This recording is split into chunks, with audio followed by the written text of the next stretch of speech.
on our minds than work. Ethan, we talked about how many games aren't all that different from jobs in that they can also involve repetitive, boring, or difficult activities. But there are many psychological differences between work and play, and one of them has to do with the way games often incorporate stories. Can you tell me how games use storytelling to hold our interest? Definitely. So our lives at work often don't fit a neat narrative, right? We're not hero, we're not villain. There's not a story of progression. We have to do that for ourselves. But humans are kind of narrative machines. We've always told stories, and games are great because they give you a context or a meaning for your work in that storyline. You're not just clicking a button, you're saving a planet. You're not just moving a mouse and completing some task, you are helping your team win.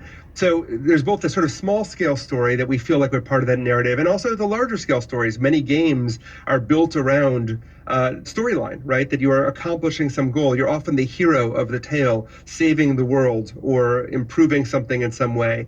And that's a really powerful tool because we can imagine ourselves in those positions, and that makes our choices feel meaningful. Mm-hmm.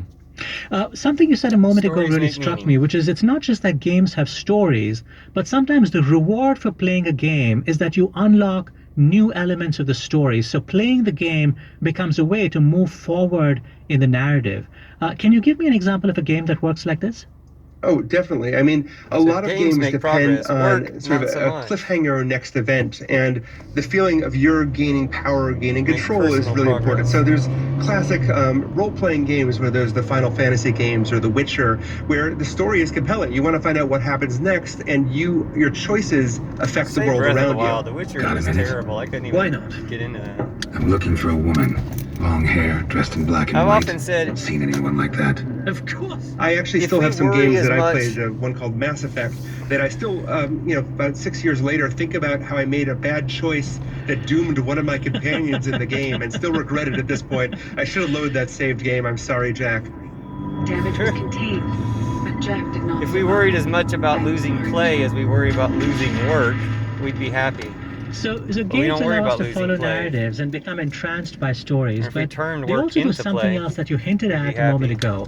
They offer us a chance to try things out and to take chances. So, in other words, when you let down the character Jack in the game, that was painful, but presumably not as painful as letting Jack down in real life.